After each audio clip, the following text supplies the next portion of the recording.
shadowy flight into the dangerous world of a man who does not exist. A young loner on a crusade to champion the cause of the innocent, the helpless, the powerless, in a world of criminals who operate above the law.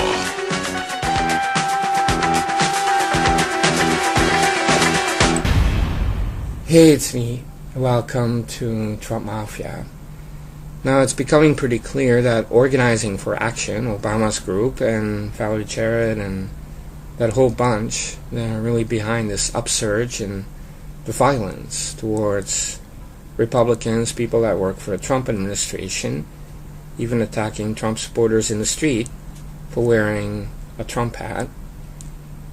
And I say that because that is who they are. If you look at these radicals, you have Loretta Lynch, who was calling for blood on the streets after she left DOJ. You have John Brennan, a communist, even recently tweeting, and he was plagiarizing a quote by Leon Trotsky, of all people. And you have, of course, Valerie Jarrett, an Iranian-born communist radical.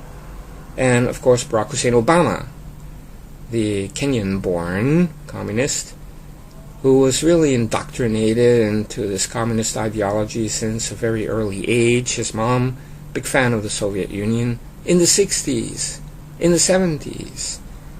And the same goes for the white grandparents, very anti-American, and they were supporting the Soviet Union, Communist Union. And when he arrived in the USA, he was dating a Pakistani man. He even went to Pakistan for a whole year in 1982. And I believe that's when he was recruited by Pakistani intelligence. And then you fast forward, he's in Chicago.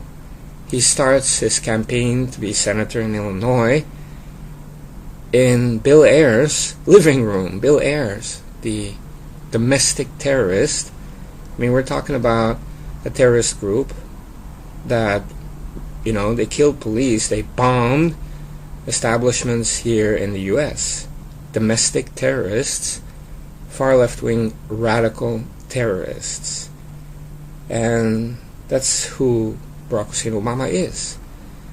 So it's incredible how a person like that was not vetted. Of course, I blame the media. Also blame the GOP for not being tough enough. And I truly believe if Donald J. Trump had run and announced in 2007, then Barack Obama, after a couple of months, would have been history. I mean, a nickname and, talking about who he really is, where he comes from, the people he was associating himself with. That picture with Louis Farrakhan would have come out much earlier, not 10 years later. And of course, Donald Trump would have turned Barack Hussein Obama into the stammering, stuttering idiot that he is, especially in debates. And we would not have had the Black Plague, the 2 terms of Barack Hussein Obama. Because at the time, let's be honest, nobody wanted to see John McCain as president. And you can see even his campaign manager is now always on MSNBC, and he's an ultra-left radical. And that was a campaign manager for John McCain. That's all you need to know. And so after Barack Hussein Obama was evicted from the White House, he didn't move to Chicago, that he claims to love so much, or even California. No, into a mansion very close to D.C., and Valerie Jarrett moves in. It's like the whole West Wing moved into that mansion, and it became the headquarters of the radical resistance. They even turned the garage into an operational center. So you have Organizing for Action, and you have other groups, and some of them are like groups of lawyers that will attack any policy that Trump comes out with. But what is more nefarious is the allegiances that Valerie Jarrett and Barack Obama have to radical domestic terrorist groups. Now, while Obama sadly was president, they created a slush fund at the DOJ We're talking about millions and millions and millions of dollars, and it's given to all these democratic groups, right? And some of them are the ones that are now converted into these resistance groups that go out and harass and attack Trump supporters or Trump officials. And that is part of the plan, because their plan was not just to have a presidency and get their stuff in and that's it. No. The presidency was just a step. Now, of course, Barack Obama couldn't organize these domestic terrorist attacks from within the White House. They just did what they could do, and they used the Iran deal, the uranium deal, and like I said, a slush fund at the DOJ, money diverted from housing and urban development, the EPA, other departments, funneling it to democratic groups, and somehow it makes its way back to organizing for action. So they have the money. On top of that, you have the Obama Foundation, very similar to the Clinton Foundation. And Obama's going overseas to all these countries to collect the cash. And what we're talking about is not only a shadow government. You saw last year Barack Obama following President Trump around in Europe. It was so embarrassing. And now what they're doing is they're moving to the next level of radicalism. And I've always said that these people got into the White House and they wanted to recreate the 1960s and 70s, the violence, the protests. Suddenly you have something like Antifa, Black Lives Matter. You have people rioting, and they were so happy because that's what they wanted. But now they're going a level up. And yes, in the 60s and 70s you also had domestic bombings and killings, stabbings, assassinations. And so that is what they're working towards. So yes, what I'm saying is that Barack Obama, Valerie Jarrett, and other nefarious players are still in the game. But because they're out of the White House, they have a way to organize domestic terrorist attacks. And so I wouldn't be surprised if you start seeing bombings, stabbings, and like in the UK, people throwing acid in people's faces if they're wearing a Trump hat or they're Trump officials. And we're talking about trying to create that kind of chaos where radicalism can thrive. And you see that Maxine Waters is just the beginning of it. They're using several pawns, and they feel like because the media is giving them cover, at least for the time being, that they can make real headway. So make no mistake, Obama is not gone.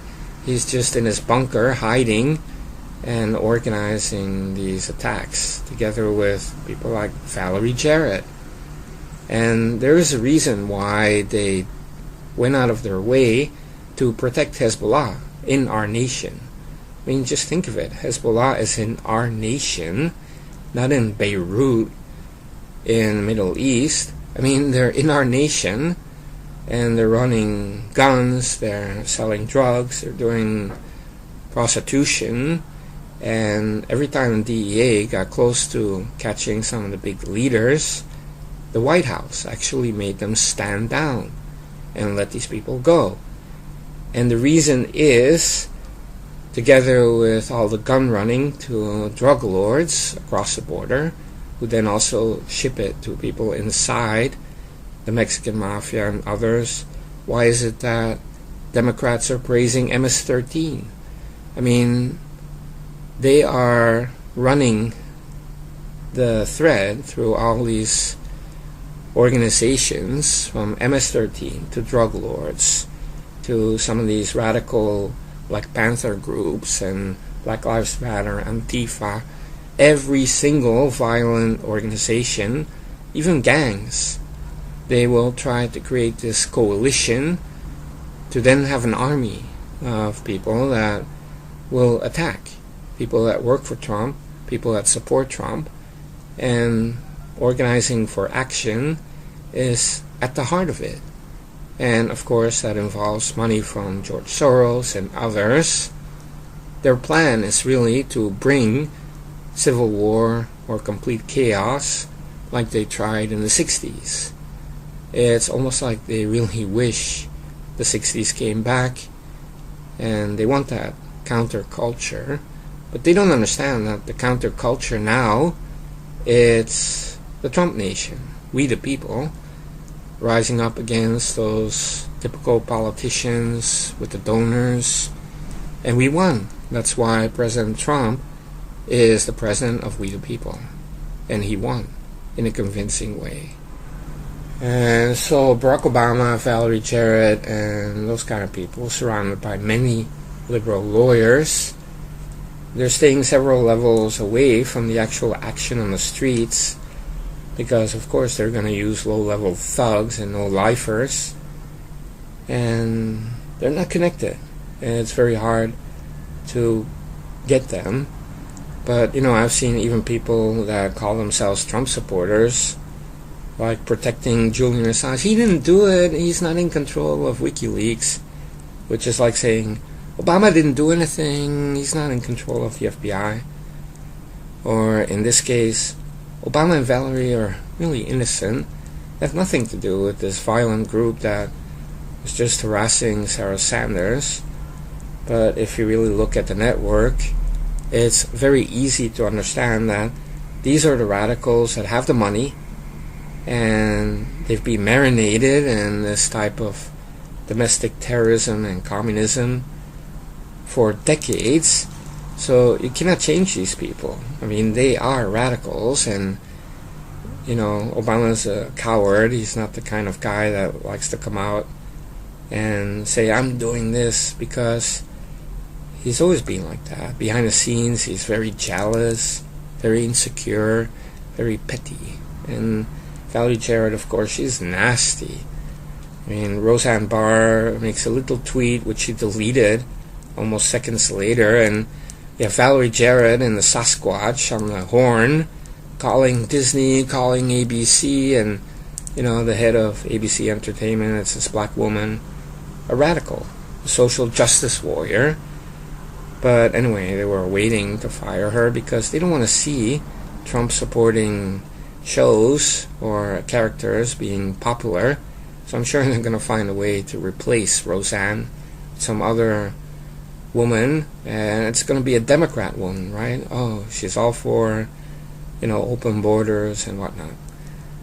But I digress. What I really want to say is that even though Obama and Valerie Jarrett are there in their headquarters in the bunker or the garage organizing all of this, that doesn't mean that they're safe. Because I happen to believe that because Obama's been traveling overseas so much, that you may have picked up some conversations that he had with foreign leaders that then lead to possibly his mansion being bugged. And there's nothing wrong with that, because it's very obvious from their behavior that they're trying to create allegiances with groups overseas and domestic terrorist groups here to overthrow our government and cause a revolution or some type of a civil war in our nation. And so we're talking about high treason, we're talking about sabotage, we're talking about spies. Because if you have somebody like John Brennan actually bringing in foreign spies to use as CIA assets to spy on the Trump campaign, and even the FBI later on when they took over, they wanted to hire Christopher Steele, an ex-MI6 guy, again, a foreign spy. And what is it, right? So, of course, Obama and Valerie Jarrett may be working with Iran still and using Hezbollah cells to carry out some of the domestic terrorism, because Hezbollah, of course, they have experience, right?